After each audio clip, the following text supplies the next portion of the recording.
오늘 함께 하실 하나님 말씀은 마가복음입니다. 마가복음 10장 45절입니다. 마가복음 10장 45절 말씀.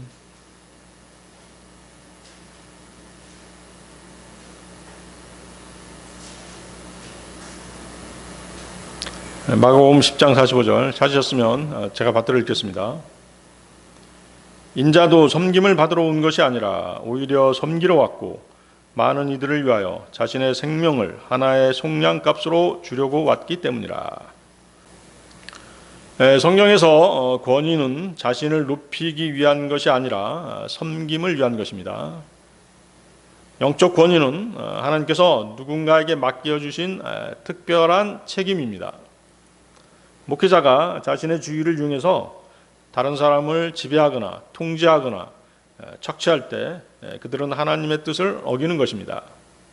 성경은 하나님께서 영적 지도자들에게 보다 높은 기준을 요구하십니다. 하나님께서 맡겨주신 권위를 함부로 사용할 때는 더욱 크게 책망받는다는 것을 알아야 합니다. 본문에 많은 이들이 나오죠. 많은 이들. 거기다 밑줄 쳐보십시오. 많은 이들은 모든 사람이란 뜻입니다.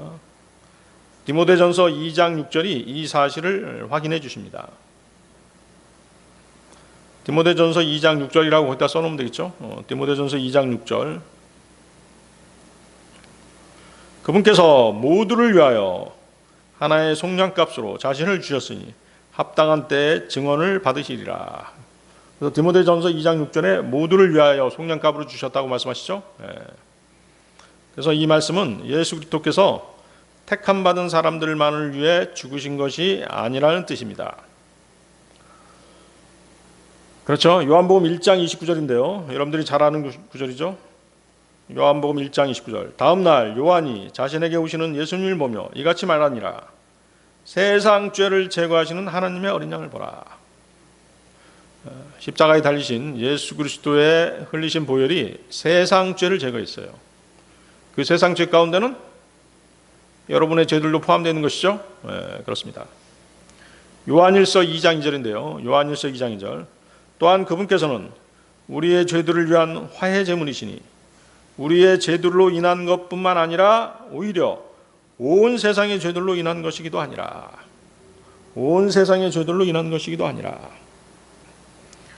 주 예수님께서는 창세전에 선택해 놓으신 특정한 사람들만을 위해 피를 흘리신 것이 결코 아니라는 것입니다. 예수 그리스도의 피 뿌리심은 모든 사람들을 위한 것이었습니다. 그러나 그들이 예수님을 믿지 않기 때문에 주님의 피가 적용되지 못하는 것입니다.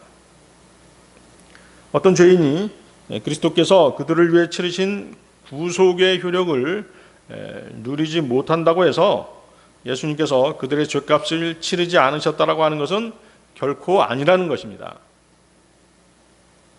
무슨 말인지 아시겠죠? 주 예수님은 모든 사람을 위해서 죽으셨습니다. 그러나 그 사실을 받아들인 많은 사람들에게 효과가 있는 것이라는 것입니다. 이해하시겠죠? 그래서 마가복음 10장 45절하고 디모데전서 2장 6절 연관지어서 알아놓으시기 바랍니다. 자, 예수님께서는 앞서 12제자들에게 크고자 하는 자는 섬기는 자가 되라고 하셨습니다. 으뜸이 되고자 하는 자는 모든 사람의 종이 되라고 말씀하셨습니다. 그 후 예수님께서는 주님이 많은 사람을 섬기러 왔다고 말씀하십니다. 예수님 자신이 많은 사람의 대속물이 되심으로써 섬기는 자와 모든 사람의 종의 신뢰가 되심을 보여주신 것입니다. 그러므로 본문은 주님이 하셨던 것처럼 이 말씀을 듣는 자들도 그렇게 모든 사람을 섬기는 종이 되라는 의미입니다. 이런 귀중한 말씀이 주어졌음에도 불구하고 작금의 영적 권위는 심각하게 오용되고 남용되고 있습니다. 오늘 우리는 성경을 통해 영적 권위가 어떻게 사용되어야 하는지, 영적 권위가 잘못 사용되어질 때 어떤 일이 벌어지는지, 그리고 건강한 교회를 위해 왜 잘못된 영적 권위에 대한 지적이 필요한지에 대해서 말씀을 나누는 시간을 갖고자 합니다. 그래서 오늘 성경의 제목은 영적 권위는 섬김을 위해 주어졌다가 되겠습니다. 자, 영적 권위는 섬김을 위해 주어졌다. 첫 번째, 영적 권위는 다른 사람을 지배하기 위한 도구가 아니다입니다. 영적 권위는 다른 사람을 지배하기 위한 도구가 아니다. 여러분들 베드로전서 5장 2절 3절 보십시오. 베드로전서 5장 2절에 3절.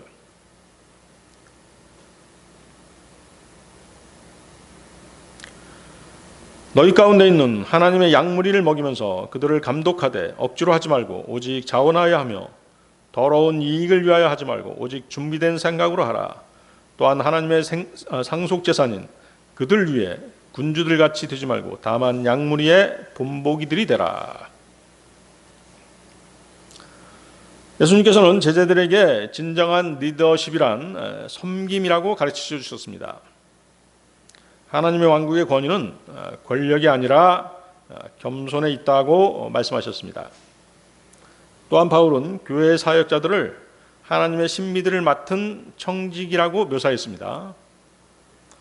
고린도전서 4장 1절에서 2절 말씀이죠. 고린도전서 4장 1절에서 2절 말씀. 모든 사람이 우리를 그리스도의 사역자들이자 하나님의 신비들을 맡은 청지기들로서 그렇게 여기게 하라. 더욱이 청지기들에게 요구되는 것은 신실한 사람으로 발견되는 것이라. 청지기는 남의 것을 맡아서 지키고 관리하는 사람입니다. 그는 주인에게 속한 자입니다. 주인의 재산에 책임을 져야 합니다. 목회자는 청지기에 위치해 있습니다. 성도들을 섬기는 대신 개인적인 이익을 추구하는 목회자는 주 예수님의 가르침에서 벗어나는 것입니다. 청지기의 삶을 살지 않는 것이죠. 요한복음 21장에서 부활하신 예수님께서는 제자들과 식사를 마치신 후에 베드로에게 특별하게 물으십니다. 요나의 아들 시몬아, 내가 나를 사랑하느냐? 이에 대해 시몬 베드로는 예 주여, 주님께서는 제가 주님을 사랑하는 것을 아시나이다 라고 대답했습니다. 그런데 주님은 똑같은 질문을 세 번 반복하셨습니다. 베드로 역시 같은 대답을 3번 반복하게 됩니다. 이때마다 주님께서는 내 어린 양들을 먹이라, 내 양들을 먹이라고 양들을 먹이라는 말씀을 3번에 걸쳐 베드로에게 명령하셨습니다. 그렇기 때문에 양무리를 먹이고 감독한다라고 하는 말은 시몬 베드로에게 있어 매우 귀에 익은 말씀이었습니다. 주님을 기억할 때마다 마음에 떠오르는 특별한 감정이 깃든 말씀이었던 것이죠. 감독하다라고 하는 말은 목회자들의 사명과 직접 관련이 있습니다. 자, 여러분들 성경에서 장로, 감독, 목사는 같은 직책입니다. 장로, 감독, 목사 같은 직책입니다. 즉 양무리를 맡은 목자들은 하나님의 양들을 섬기고 돌보며 지도해야 합니다. 하나님께 예배드리는 일에 있어 억지로 하지 말고 자원함으로 해야 합니다. 더러운 유익을 위하여 하지 말고 준비된 마음으로 사역에 임해야 합니다. 자원함으로 한다라고 하는 것은 자신을 온전히 다 들여서 한다는 뜻입니다. 이것은 어떤 이해타산이나 물질적인 이득을 염두에 두고 자원하는 것이 아닙니다. 이것은 하나님의 부르심에 응답해서 앞뒤 가리지 않고 나서는 것입니다. 이사야 예언자가 이런 말을 했죠. 내가 여기 있나이다. 나를 보내소서. 이사야 예언자의 대답처럼 우리는 즉각 나서서 하나님의 부르심을 받았을 때 즉각 나서서 자신의 마음과 혼과 몸 전체를 그분께서 사용하시도록 내어드리는 것을 말합니다. 거기 더러운 이익이라는 표현이 있죠. 더러운 이익이라고 하는 것은 돈과 같은 물질을 말합니다. 하나님을 섬기고 하나님의 사역을 맡아 담당하는 목사가 돈벌이를 목적으로 하면 안 되는 것입니다. 먹고 살기 위한 방편으로 목사가 돼서 하나님의 양무리를 이끌고 보살피려고 한다면 그는 하나님께서 쓰시는 사역자가 아닌 것이죠. 목사는 양무리를 이끌고 하나님께 경배하는 일, 복음을 전파하는 일, 양들에게 진리의 말씀을 가르치고 양육하는 일 등에 전념해야 합니다.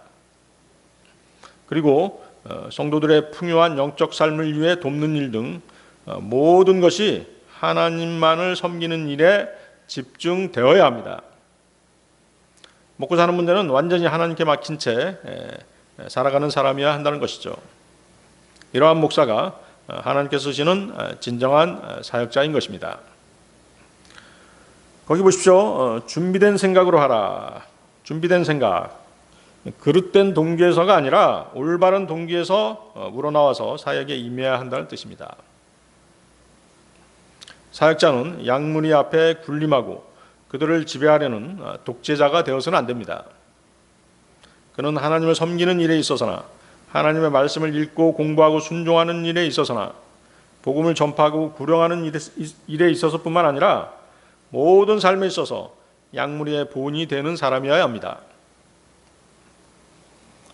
모든 면에 양무리의 본이 되고자 항상 노력하며 기도하는 목사는 애당초 성도들의 지배자로 군림하는 것 자체가 성격에 맞지 않는 것이죠.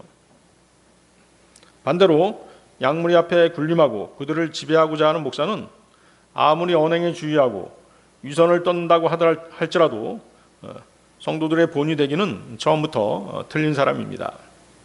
언젠가는 그의 위선이 드러나기 마련인 것입니다. 목회자에서 가장 중요한 게 무엇입니까?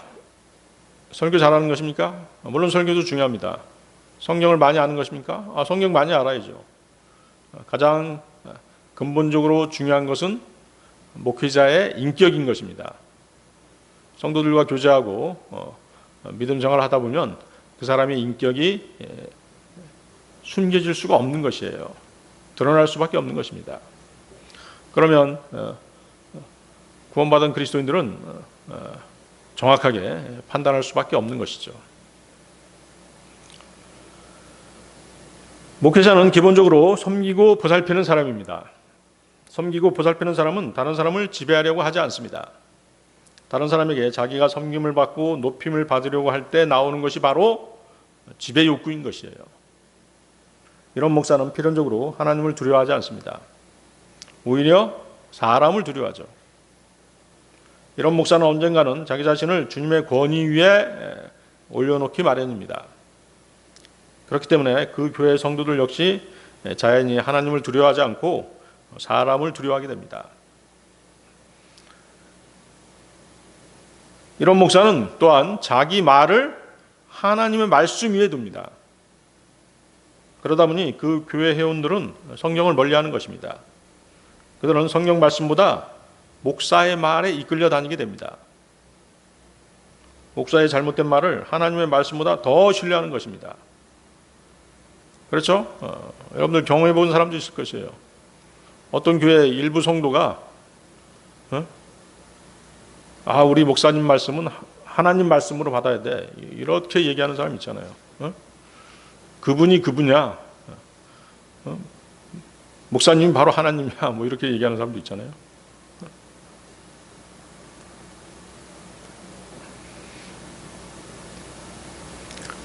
목사의 말에 세뇌돼서 잘못된 실행을 하게 되는 것입니다.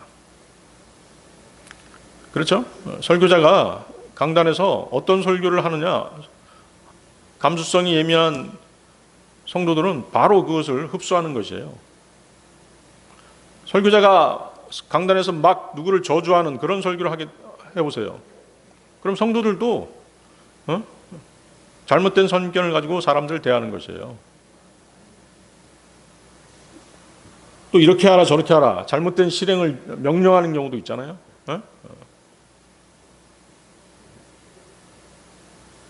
그러면 또 성도들은 어때요? 순진한 성도들은 그게 맞는가 보다 하고 그대로 따라서 하지 않습니까? 그래서 여러분들은 성경 말씀에 비추어서 목사의 말이 참인지 거짓인지 분별할 수 있는 영적 분별력이 있어야 되는 것입니다. 성경에 근거하지 않는 어떤 말도 그것이 목사의 말일지라도 성경에 근거하지 않은 말은 다 뭐예요? 거짓말인 것이에요. 하나님은 참되시나 사람들은 거짓말쟁이라, 모두 거짓말쟁이라 이렇게 나와 있지 않습니까? 자, 마태복음 20장 26절 27절 말씀인데요. 마태복음 20장 26절 27절. 오히려 누구든지 너희 가운데서 위대하게 되고자 하는 자는 너희를 섬기는 자가 될지어다. 그리고 너희 가운데서 누구든지 으뜸이 되고자 하면 그는 너희의 종이 될지어다. 사역자는 종이 되어야 합니다. 이것이 양무리를 치고 보살피며 본이 되는 목사가 되는 유일한 길인 것입니다. 주님께서는 섬기러 오셨습니다. 양무리를 섬기고 보살피는 목자이셨습니다. 그분께서는 친히 자신을 일컬어 나는 선한 목자라 이렇게 말씀하시죠. 그리고 어떤 사람이 선한 목자인지에 대해서도 설명해 주셨습니다. 요한복음 10장 11, 13절에 그 얘기가 나오죠. 요한복음 10장 11, 13절. 나는 그 선한 목자라. 선한 목자는 양들을 위하여 자신의 생명을 내어주느니라. 그러나 싹군이요 목자가 아니며 그 양들도 자기 소유가 아닌 자는 늑대가 오는 것을 보면 양들을 남겨두고 도망하느니라. 그리하여 늑대는 그들을 낚아채고 양들을 흩어지게 하느니라. 그 싹군은 도망하나니 그가 싹군이요 양들을 돌보지 아니하기 때문이라. 그렇죠? 어떤 목사가 이제 타락하게 되면 양들을 버리는 것이에요. 성도들을 버리는 것입니다. 어떤 목사가 이제 어떤 교회 재산이라든가 물질에 욕심을 내게 되면 어떻게 해요? 내가 이 물질을 다 차지하고 나를 반대하는 사람들은 다 내보낸 다음에 나 새로 시작하겠다. 이렇게 얘기하는 사람이 있어요. 그게 뭐예요? 싹군 목자죠.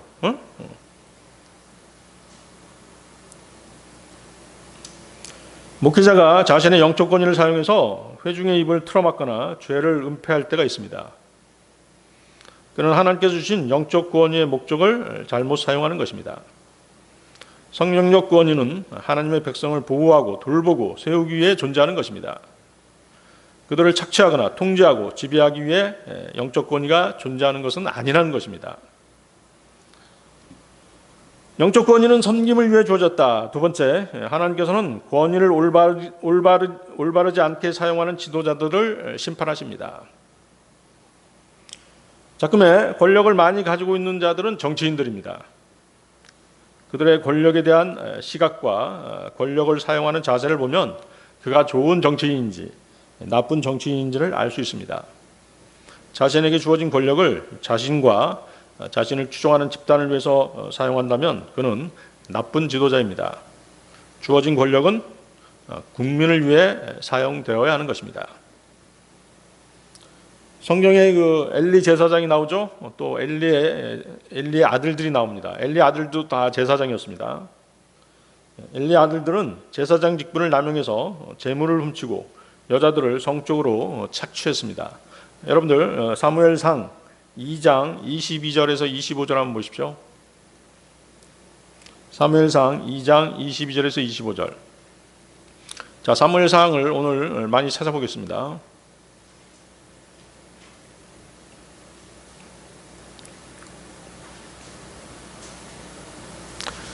찾으셨나요? 사무엘상 2장 22절 25절. 이제 엘리가 매우 늙었는데 그의 아들들이 온 이스라엘에 행한 모든 것을 들었으니 회중의 성막문에서 회동한 여자들과 그들이 어떻게 동침하였는지를 들었더라. 그리하여 그가 그들에게 이같이 말하였더라. 어찌하여 너희가 그런 짓들을 하느냐? 이는 내가 이 모든 백성을 통하여 너희의 악한 처신들을 듣기 때문이라. 내 아들들아, 아니 되느니라. 이는 내가 듣는 것이 좋은 보고가 아니기 때문이라. 너희는 주의 백성으로 하여금 불법을 행하게 하는도다. 만일 어떤 사람이 다른 누구를 대적하여 죄를 짓는다면 판관이 그를 재판하니라. 그러나 만일 사람이 주를 대적하여 죄를 짓는다면 누가 그를 위하여 간청하겠느냐? 그럼에도 불구하고 그들이 자신들의 아버지의 음성에 경청하지 아니하였으니 주께서 그들을 살해하려 하신 까닭이라. 하나님께서 그들을 죽이려고 작정하고 계셨죠. 사무엘상 4장 13절을 보면 엘리 제사장은 의자에 넘어져서 목이 부러져 죽습니다. 자, 그럼에도 불구하고 이 구절에서 엘리 제사장이 늙었다는 것을 언급하는 이유가 무엇이겠습니까? 나이의 많고 적음이 하나님의 징계나 심판을 막을 수 없음을 강조하신 것입니다. 거기 22절 보십시오. 22절. 회중의 성막문에서 회동한 여자들과 동침했다는 표현이 나오죠. 이것은 우상 숭배와 관련이 있는 것입니다. 성막문에서 봉사하는 여자들은 하나님을 섬기기 위해 헌신한 여자들입니다. 그런 여인들과 동침했다라고 하는 것은 고대 근동 지역이나 가나안 지역의 그 제사 의식에서 주로 행해졌던 여사제 또는 성전 창녀와의 동침 풍습을 그대로 받아들여 습관적으로 행했다라고 그렇게 추정할 수 있는 것입니다. 당시 가나안 종교는 남녀의 성관계에 부활의 힘이 있는 것으로 생각해서 제사 의식 중에 성관계가 포함되어 있었던 것입니다. 또한 우상을 섬기는 성전의 여사제는 하늘 여신을 대신하는 것으로 그렇게 인식되었습니다. 따라서 그녀들과의 성적인 결합은 신비한 능력을 부여받는 것으로 혹은 자신의 죄를 씻는 의식으로 여겨지기도 했던 것입니다. 그러한 이유로 그들 우상을 섬기는 성전에는 항상 성전 창녀들이 상주에 있었던 것입니다. 본문에서 엘리 아들들의 이름이 홈니와 비느하스죠. 홈니와 비느하스가 보여준 가증한 행위는 바로 이러한 가나안 종교의 제사 의식을 모방한 것이라고 볼 수 있는 것입니다. 그러나 이러한 난잡한 우상 숭배에서 비롯된 제사 의식은 당연히 하나님께서 엄격하게 금지하셨던 일이었습니다. 신명기 23장 17절 말씀인데요. 신명기 23장 17절. 이스라엘의 딸들 중에 어떤 매춘부도 없게 하고 이스라엘의 아들들 중에 소돔족이 한 명도 없게 할지니라. 자, 소돔 하면 생각나는 게 있죠? 소돔에서는 어떤 일들이 유행했었어요? 난잡한 성생활이죠. 근친상간, 동성애, 수간 등이 일상적으로 벌어지는 데가 소돔과 고모라였던 것이에요. 그래서 이스라엘 남자들은 그런 일에 연루돼서는 안 된다라고 강력하게 경고하신 것이죠. 아모스 2장 7, 8절입니다. 아모스 2장 7절에서 8절. 그리고 한 남자와 그의 아버지가 같은 여인에게 들어가리니. 그렇죠. 어떤 그 우상을 섬기는 성전 창녀가 있다라고 한다면 아버지가 들어가고 아들이 들어가고 그렇게 할 수 있다는 얘기죠. 나의 거룩한 이름을 욕되게 하고자 함이라. 그리고 그들이 각각의 모든 제단 옆에서 담보물로 놓인 옷 위에 자신들을 누이며 그들은 그들의 신의 전 안에서 정죄받은 자들의 포도주를 마시는도다. 우상의 성전에서 우상의 제단에서 벌어지는 일들이 바로 이런 남잡한 성행위였던 것입니다. 제사장들은 당연히 우상의 제사 의식들을 금하고 성결함을 유지해야 했습니다. 백성들에게 율법을 바로 가르쳐야 합니다. 그런데 엘리의 아들들은 오히려 이런 악한 일들을 앞장서서 행하고 있었던 것입니다. 엘리 제사장이 더 이상 강하게 아들들을 제지하지 않았습니다. 아들들 역시 아버지의 말을 우습게 들었던 것입니다. 그렇기 때문에 하나님께서는 그들에 대한 심판을 선포하시기에 이른 것입니다. 자, 여러분들 그 사무엘상 2장 29절 30절도 보십시오. 아까 2장 펼치셨죠? 사무엘상 2장 29절 30절. 그렇다면 어찌 너희는 내가 나의 거처에서 명령한 나의 희생제물과 나의 봉헌물을 발로 차버리느냐? 그리고 어찌 너희 아들들을 나보다 훨씬 존귀하게 여겨 나의 백성 이스라엘의 모든 제물들에서 제일 가는 것으로 너희 자신을 살찌우느냐? 이러한 이유로 이스라엘의 주 하나님이 말하노라. 내가 정녕 너희 집과 너희 아버지의 집이 내 앞에서 영원토록 살아가리라고 말했었노라. 그러나 이제 주가 말하노라. 내가 결탄코 그리하지 아니하리라. 이는 나를 존귀하게 여기는 자를 내가 존귀하게 여길 것이요 나를 멸시하는 자들은 가볍게 여겨질 것이기 때문이라. 그렇죠? 엘리의 아들들은 성전에 바치는 어떤 그 고기들이 있다라고 한다면 좋은 것들을 자기들이 먼저 챙겼어요. 하나님께는 낮은 것을 바치고 그런 일들을 다반사로 행했던 것이죠. 하나님의 말씀대로 엘리의 두 아들은 비참한 죽음을 맞이하게 됩니다. 그렇죠? 전쟁터에 나가서 다들 죽게 되죠. 엘리 가문은 더 이상 후사가 없게 되었던 것입니다. 사무엘상 2장 34절도 보십시오. 사무엘상 2장 34절. 그리고 이것이 너에게 표적이 되리니 너의 두 아들들에게 곧 홈니와 피느하스에게 임할 일이라. 그들이 둘 다 한날에 죽으리라. 성경은 권위를 잘못 사용한 부패한 지도자에 대한 하나님의 엄중한 심판을 보여줍니다. 영적 권위를 잘못 사용한 대표적인 구약의 인물 누가 있을까요? 사울왕이 있죠. 사울왕이 있습니다. 사울왕은 사무엘을 기다리지 않고 자신이 직접 제사를 드렸습니다. 여러분들 사무엘상 13장으로 가보세요. 13장 8절 9절. 사무엘상 13장 8절 9절 말씀. 그는 사무엘이 지정했던 정해진 시간에 따라 7일 동안 기다렸더라. 그러나 사무엘이 길갈로 오지 아니하였고 백성은 그에게서 흩어졌더라. 그러자 사울이 말하기를 번제물과 화평제물들을 여기 나에게로 가져오라 하였더라. 그리고 그가 번제물을 바쳤더라. 자, 사울은 예언자 사무엘이 와서 전투에 앞서 번제물을 바칠 때까지 기다려야 했습니다. 사실 사무엘은 늦지 않았죠. 7일 동안 기다렸으니까 7일 딱 꽉 채워서 도착한 것이에요. 그런데 사울은 사무엘이 지체한다는 생각이 들었던 것이죠. 안 올지도 모른다고 하는 조바심이 생긴 것이에요. 그래서 사울은 스스로 문제를 해결하고자 한 것입니다. 제사를 직접 드렸던 것이죠. 전쟁에 앞서 하나님께 제사 드리는 관례가 있었단 말이죠.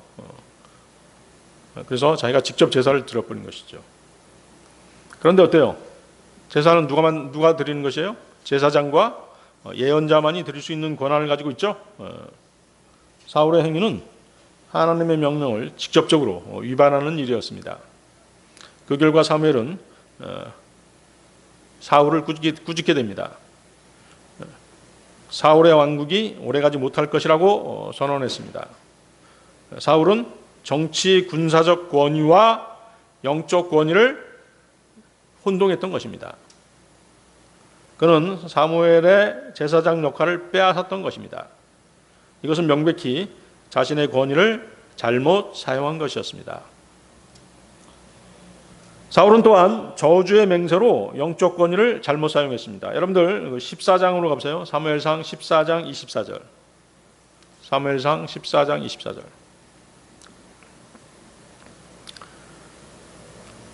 그런데 그날 사울이 백성에게 엄명하며 말하기를 저녁까지 어떤 양식이라도 먹는 사람은 저주받으리라. 이는 내가 나의 원수들 위해 복수가 이루어지게 하려 함이라 하였으므로 이스라엘 사람들이 괴로워하였더라.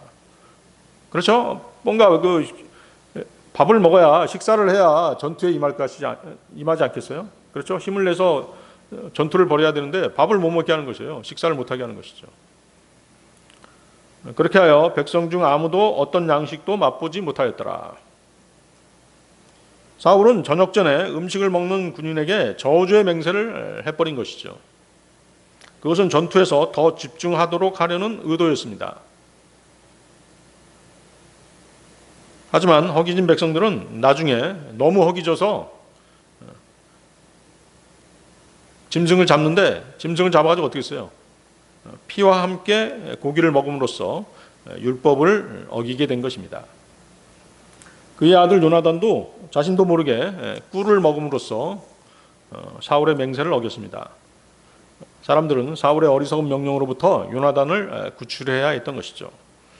사울은 자기중심적이고 백성들에게 부담스러운 맹세를 함으로써 영적 권위를 잘못 사용한 것입니다. 그로 인해 하나님의 백성을 강하게 하기는커녕 오히려 율법을 어기게 한 것이죠. 그들의 믿음을 약하게 해버린 것입니다. 또한 사울은 아말렉과의 전쟁에서 부분적인 순종을 하게 됩니다. 이건 역시 영적 권위와 관련이 있습니다. 하나님께서는 사울에게 아말렉인들을 완전히 멸망시키라고 명령하셨습니다. 그런데 사울은 아말렉의 그 아가광을 살려두었죠. 가장 좋은 가축을 희생제사로 남겨두었다라고 그렇게 주장하면서 살려두었던 것입니다. 사무엘이 사울에게 따져 물었던 것이죠.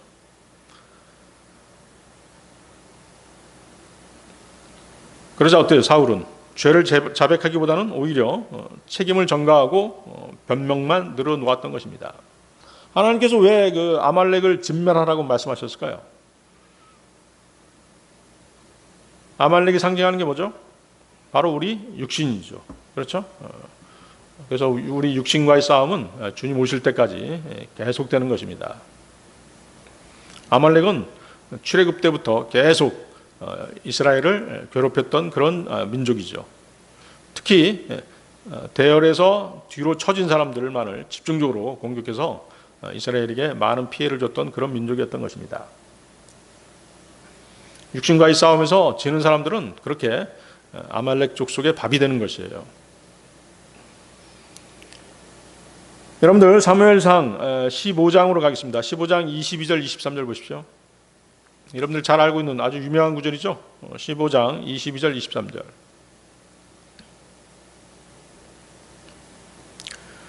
사무엘이 이같이 말하였더라. 주께서 번제물들과 희생제물들을 주의 음성에 순종하는 것만큼 매우 크게 즐거워하시나이까? 보소서, 순종하는 것이 희생제물보다 낫고 경청하는 것이 순양들의 지방보다 낫나이다. 이는 반역이 마술하는 죄와 같고 완고함이 죄악과 우상숭배와 같기 때문이니이다. 당신께서 주의 말씀을 거절하셨기에 그분께서도 당신께서 왕이 되지 못하게 거절하셨나이다. 사울은 자신의 불순종을 정당화하기 위해 영적 권위를 잘못 사용한 것입니다. 하나님께 대한 순종보다 육신이 원하는 대로 행해버린 것이죠.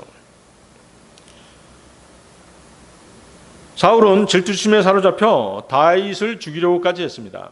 여러분들 18장으로 가겠습니다. 사무엘상 18장 7절 9절 보십시오. 사무엘상 18장 7절 9절. 그러면서 여자들이 연주하는 동안 그들은 서로 화답하며 말하기를 사울이 살해한 자는 수천이요 다윗이 살해한 자는 수만이라 하였더라.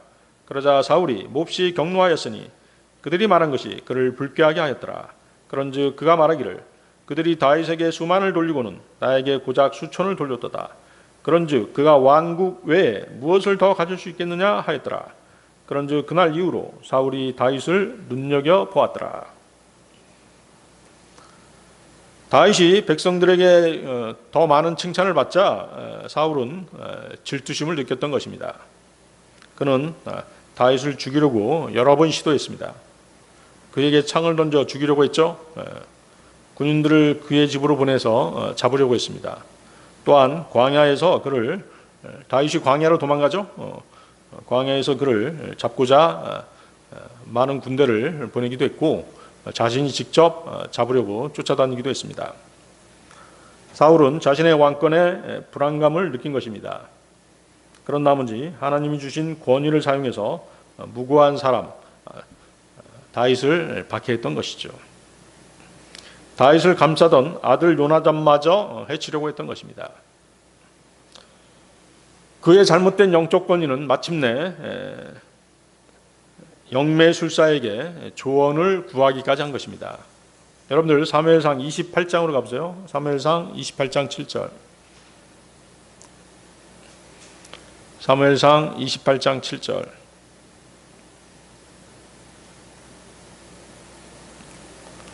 그때 사울이 그의 종들에게 말하기를 부리는 영을 지닌 여자를 나를 위해 찾으라. 이는 내가 그녀에게 가서 그녀에게 묻고자 함이라 하였더라.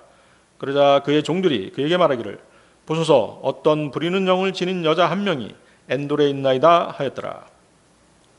자, 사울의 불순종으로 인해 하나님께서는 더 이상 그에게 예언자로도 또 꿈으로도 우림을 통해서도 응답하지 않으셨습니다. 하나님께서 사울을 버리신 것이죠. 그러자 사울은 영매술사를 찾게 된 것입니다. 하나님께서는 그러한 것들을 엄격히 금지하셨습니다. 그럼에도 그는 가증한 행위를 한 것입니다. 그는 변장한 뒤에 엔돌의 영매의 술사에게 찾아갔습니다. 그리고 사무엘의 혼을 불러오라고 부탁했습니다. 그때 사무엘이 죽었었죠. 이러한 행위는 하나님의 영적 질서에 대한 반역이었던 것입니다. 사울은 하나님의 권위에 순종하는 것을 완전히 포기해버린 것이죠.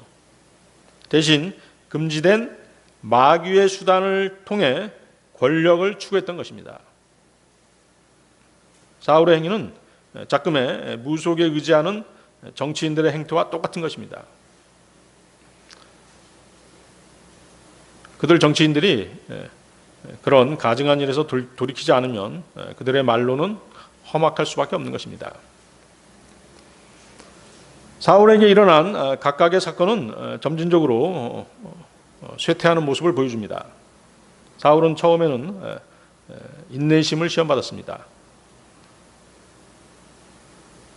그 시험에 실패한 후에 그는 교만과 불순종으로 이어졌죠. 다윗에 대한 질투심으로 다윗을 죽이려고 했습니다. 마침내 마귀의 술수를 사용함으로써 하나님께 대한 전면적인 반역을 행하기에 이르렀던 것입니다. 이렇듯 영적 권위의 남용은 하나님에 대한 심각한 불순종인 것입니다. 사무엘은 사무엘상 15장 23절에서 사울에게 이렇게 말합니다. 왕이 여호와의 말씀을 버렸으므로 여호와께서도 왕을 버려 왕이 되지 못하게 하셨나이다. 사울의 왕위는 잘못된 영적 권위의 사용에 의해 무너져 버린 것입니다. 이는 어떤 지도자도 지위나 인기에 관계없이 영적 권위를 잘못 사용했을 때 하나님의 심판을 피할 수 없음을 보여주는 것입니다.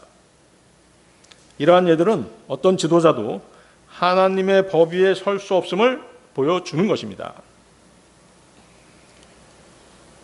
영적 권위는 섬김을 위해 주어졌다. 세 번째, 영적 권위가 잘못 시행되었을 때는 반드시 지적해야 한다.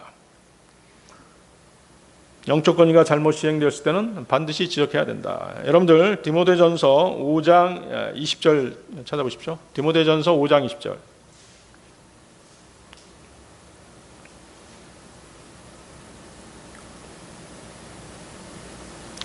디모데전서 5장 20절.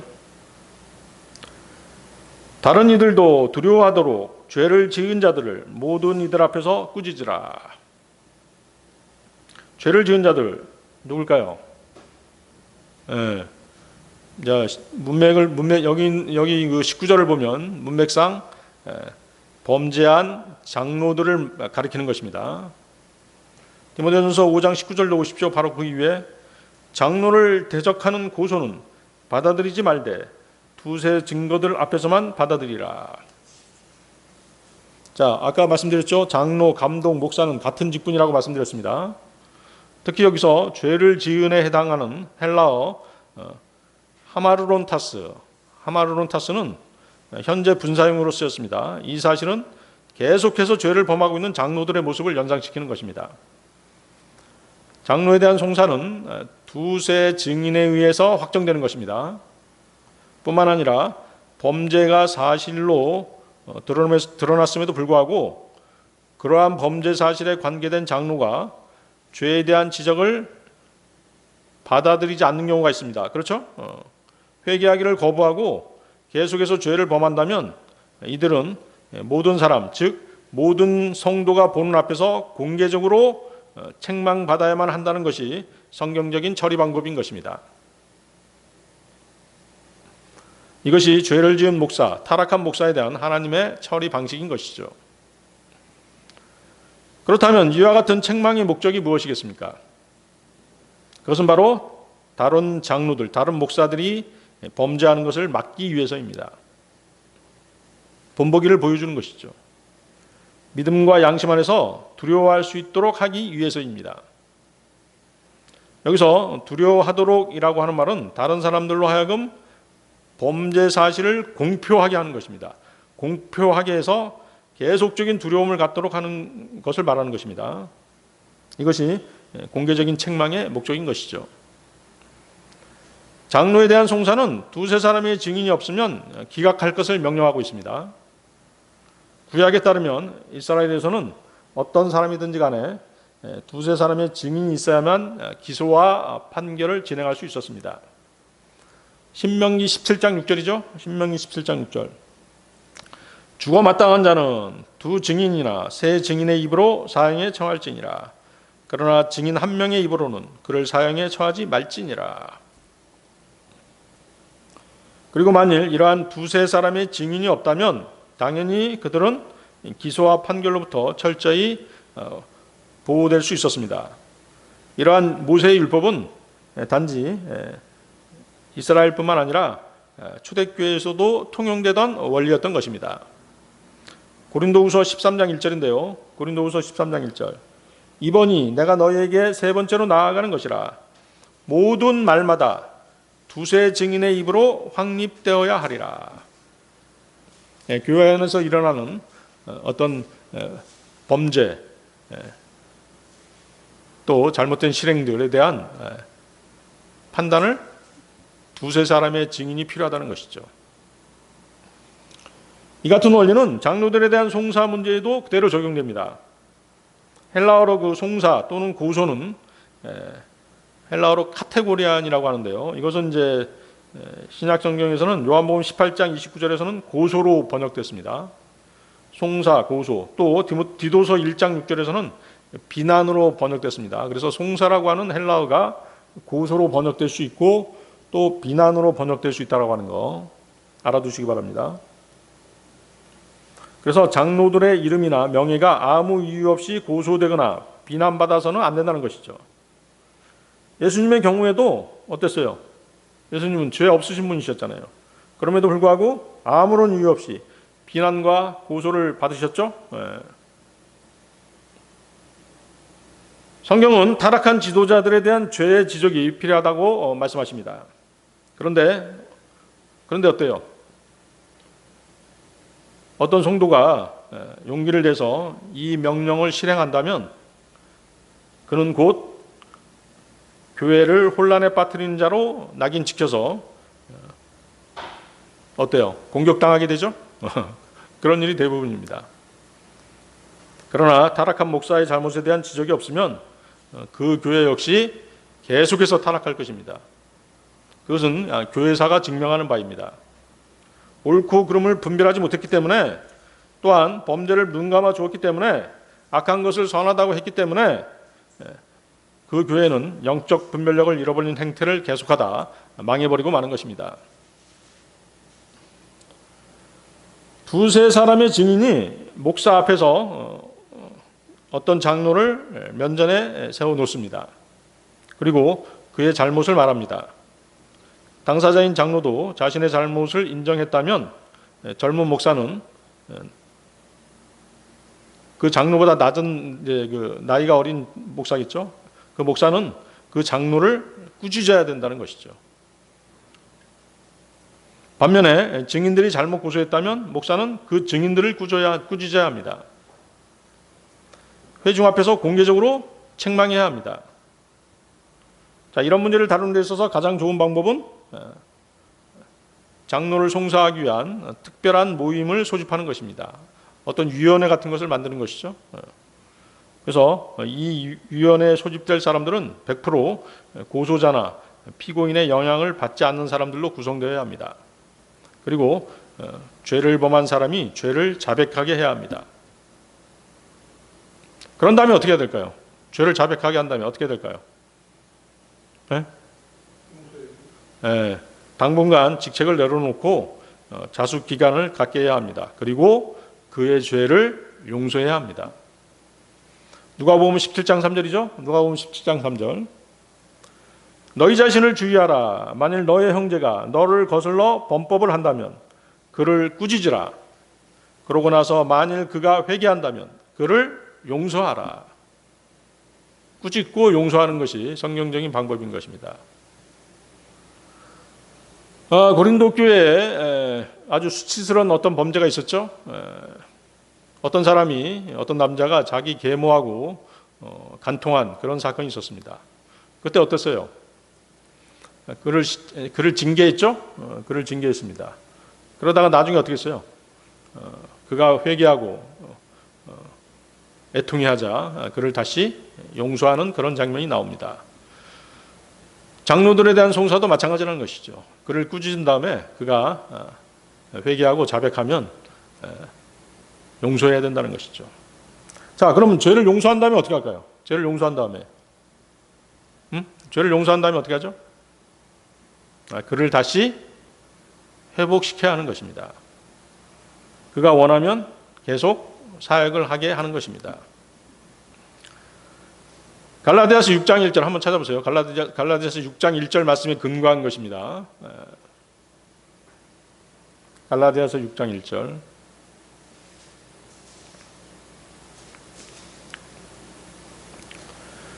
형제들아, 만일 어떤 사람이 잘못에 빠진다면 영적인 너희는 그러한 자를 온유의 영 안에서 회복시키라.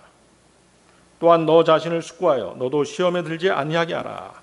자, 회복시키라고 말씀하시죠? 그래서 회복시키는 데까지 우리는 해야 되는 것입니다. 그런데 어때요? 교회에서 이런 절차를 밟아서 장로를 고소하고 징계하고 용서하고 회복시키는 일이 일어날까요? 한 번도 보지 못했죠? 그것이 작금의 교회의 현실이죠. 교회가 타락했다는 증거인 것이에요.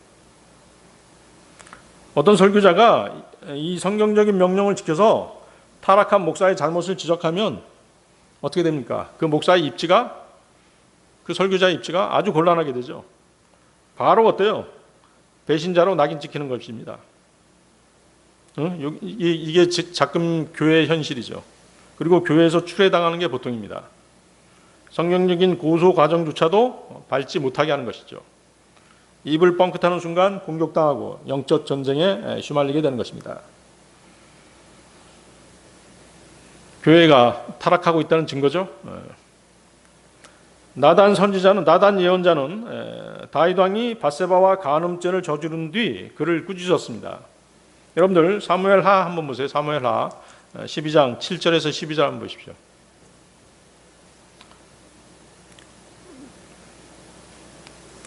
사무엘하 12장 7절에서 12절 말씀. 사무엘하 12장 7절에서 12절 말씀. 그러자 나단이 다윗에게 이같이 말하였더라. 당신이 그 사람이니이다. 이스라엘의 주 하나님께서 이같이 말씀하시나이다. 내가 너를 이스라엘을 다스리는 왕으로 기름 부었고 내가 너를 사울의 손에서 구출하였노라. 그리고 내가 너에게 너의 주인의 집과 너의 품 안에 너의 주인의 아내들을 주었으며 너에게 이스라엘 집과 유다 집을 주었노라. 그리고도 만일 그것이 너무 적었더라면 내가 너에게 이런저런 것들을 더 주었으리라. 어찌 내가 주의 명령을 멸시하여 그의 목전에 악을 행하였느냐. 너는 히타이트족 우리아를 칼로 죽였으며 그의 아내를 너의 아내가 되도록 빼앗았으니 암몬의 후손들의 칼로 그를 살해하였도다. 그러므로 이제 칼이 너희 집에서 결코 떠나지 아니하리라. 이는 내가 나를 멸시하였고 히타이트족 우리아의 아내를 너의 아내가 되도록 빼앗았기 때문이라. 주가 이같이 말하노라. 보라, 나는 너 자신의 집에서 너를 대적하여 악을 일으키겠노라. 또 내가 너의 아내들을 너의 두 눈 앞에서 빼앗아 그들을 너의 이웃에게 주겠으니 해가 중천일 때 그가 너의 아내들과 동침하리라. 이는 내가 그것을 몰래 행하였기 때문이라. 그러나 나는 그것을 온 이스라엘 앞과 해 앞에서 행하겠노라. 자, 영적 권위가 타락할 때 하나님께서는 예언자를 통해서 그들의 죄를 지적하시는 것입니다. 그리고 그들 그렇게 지적하시는 이유가 뭐예요? 그들 영적 지도자들이 돌이키게 하기 위해서 그렇게 지적하시는 것이죠. 작금의 교회 목사들은 어때요? 돌이키지 않죠? 돌이키지 않습니다. 다윗의 위대한 점은 무엇입니까? 죄를 지적받았을 때 바로 즉각적으로 하나님 앞에 무릎을 꿇은 것입니다. 비록 하나님의 징계로 인해 4명의 아들이 죽고 아들 압살롬에게 나라를 빼앗기고 후궁들이 겁탈당하고 여러 고통스러운 징계를 당했습니다만 그는 진정으로 회개하고 돌아섰던 것입니다. 그러자 하나님께서는 다윗의 왕위를 끝까지 지켜주셨던 것이죠. 창조주 하나님 앞에 자신의 명예가 무슨 소용이 있겠습니까? 죄를 지적받으면 바로 무릎을 꿇어야 하는 것입니다. 바울은 심지어 베드로가 유선적으로 행동했을 때도 공개적으로 그를 꾸짖었던 것입니다. 갈라디아서 2장 11, 12절인데요. 갈라디아서 2장 11, 12절. 그러나 베드로가 안티오크에 왔을 때 그가 비난을 받았어야 했으므로 내가 그 면전에 대고 그에게 대항하였노라. 이는 그가 야고보로부터 어떤 사람들이 오기 전에 이방인들과 함께 먹었으면서도 그들이 오자 할례자들의 속한 자들을 두려워하여 그가 물러나 스스로 분리하였기 때문이라. 그렇죠? 이방인들하고 같이 식사하다가 유대인들이 오자